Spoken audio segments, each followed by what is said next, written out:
रामायण एक ऐसा महाकाव्य जो मतलब सदियों से हमारे साथ है। बिल्कुल। आज हम महर्षि वाल्मीकि की इस रचना के कुछ खास पड़ावों और उनके गहरे मतलबों पर थोड़ी बात करेंगे। हाँ, कोशिश यही रहेगी कि सिर्फ कहानी न दोहराएं। सही। जो जानकारी है उसके आधार पर कुछ पहलुओं को समझने की कोशिश करते हैं।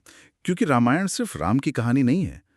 ये तो धर्म, कर्तव्य और रिश्तों की जो जटिलताएं हैं ना, उसका भी एक तरह से आईना है।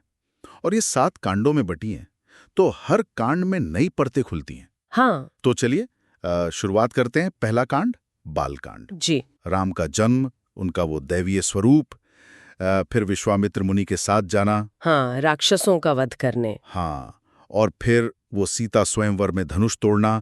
यहाँ मतलब एक तरह से भविष्य की झलक मिल जाती है ना। हाँ बिल्कुल, यहाँ कहानी की नींव रखी जा रही है। राम सिर्फ एक राजकुमार नहीं, अवतार है। उनका एक उद्देश्य है। और सीता से विवाह भी कोई आम घटना नहीं, वो कहानी की केंद्रीय धुरी है। ये दिखाता है कि राम का रास्ता आसान नहीं होने वाला। सही। और फिर आता है अयोध्या कांड। यहाँ तो कहानी बिल्कुल पलट जाती है। हाँ, एकदम से। राज तिलक की तैयारी चल रही थी और फिर वो कैकेयी के वरदान, उफ। राम को 14 साल का वनवास। हाँ, यहाँ तो पिता की आज्ञा, कर्तव्य, यही सबसे ऊपर दिखता है। और यहीं पर वो द्वंद्व शुरू होता है ना, कर्तव्य और व्यक्तिगत इच्छा के बीच। हाँ पारिवारिक निष्ठा की भी परीक्षा है। हाँ। दशरथ का वचन निभाना, राम का उसे मानना, फिर लक्ष्मण और सीता का साथ जाना, ये सब बड़े गहरे नैतिक सवाल हैं। भरत का त्याग भी, वो भी बहुत महत्वपूर्ण है। बिल्कुल, वो भी उसी कड़ी में आता है। अच्छा, तो वनवास का समय यानी अरण्यकांड, यहाँ कहानी में असल मोड़ आता है लगता है। हाँ, यहाँ चीजें ज्यादा तीव्र हो जाती हैं। हाँ, जंगल का जीवन और फिर शूर्पणखा। हाँ, शूर्पणखा का आना, फिर लक्ष्मण का उसकी नाक काटना, और उसके बाद जो हुआ सीताहरण। सीताहरण। ये घटना तो मतलब पूरे महाकाव्य का रुख ही बदल देती है। सही कहा।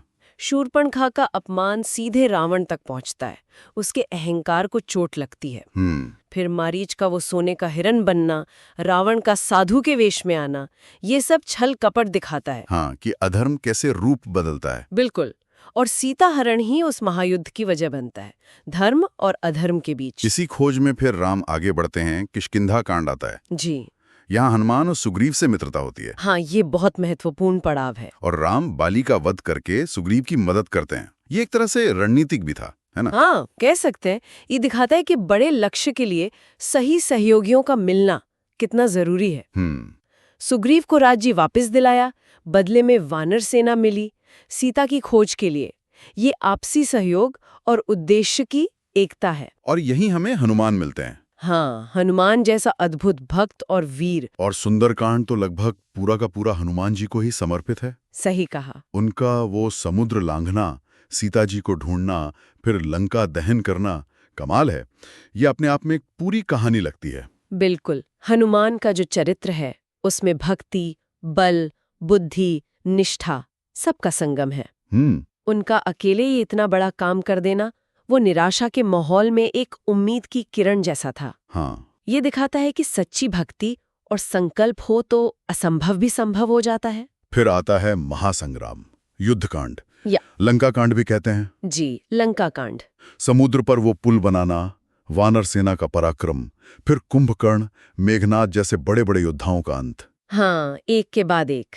और आखिर में रावण का वध, बुराई पर अच्छाई की जीत। निश्चित रूप से ये धर्म की विजय का प्रतीक है। लेकिन इसी कांड में सीता की अग्नि परीक्षा वाला प्रसंग भी है।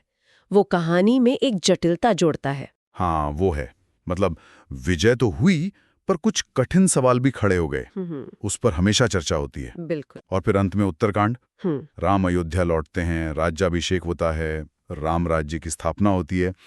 सब कुछ आदर्श लगता है, एकदम परफेक्ट। हाँ, शुरुआत में तो ऐसा ही लगता है। लेकिन फिर प्रजा के बीच वो लोकअपवाद उठता है। हाँ। और राम सीता जी का त्याग कर देते हैं। ये समझना मतलब बहुत मुश्किल लगता है। उत्तरकांड कहानी को एक दुखद लेकिन शायद यथार्थवादी मोड़ देता है। ये व्यक्तिगत धर्म और राजधर्म के बीच का जो द्वंद्व है ना, उसको बिल्कुल चरम पर दिखाता है। वो लोकापवाद यानी समाज की आवाज का दबाव। हाँ, कि एक राजा के निर्णय को वो कैसे प्रभावित कर सकता है। ये उसका एक बहुत ही संवेदनशील उदाहरण है। और फिर सीता का ठहरती में समा जाना, वो तो और भी मार्मिक बना देता है अंत को। बहुत ज्यादा। तो रामायण हमें धर्म, कर्तव्य, सत्य के मार्ग पर चलने की प्रेरणा तो देती है, इसमें कोई शक नहीं। राम को मर्यादा पुरुषोत्तम भी कहा गया। हाँ। लेकिन साथ ही ये कुछ ऐसे सवाल भी छोड़ जाती है जो हमें सोचने पर मजबूर करते हैं। बिल्कुल। और शायद यही इस महाकाव्य की सबसे बड़ी खूबी है। ये सिर्फ आदर्श नहीं दिखाता, हाँ, बल्कि उन आदर्शों को जीने में जो कठिनाइयां आती हैं, जो नैतिक दुविधाएं सामने आती हैं, उनको भी रखता है। ठीक है। एक आखिरी विचारणीय बिंदु ये हो सकता है, जैसे आपने कहा राम मर्यादा पुरुषोत्तम थे, उन्होंने जीवन भर मर्यादा का पालन किया। हाँ। फिर भी समाज के दबाव में उन्हें सीता के संबंध में इतना कठोर निर्णय लेना पड़ा। तो क्या आदर्श नेतृत्व और सामाजिक अपेक्षाओं के बीच हमेशा एक टकराव रहता है? ये सोचने वाली बात है। ये सवाल शायद आज भी उतना ही प्रासंगिक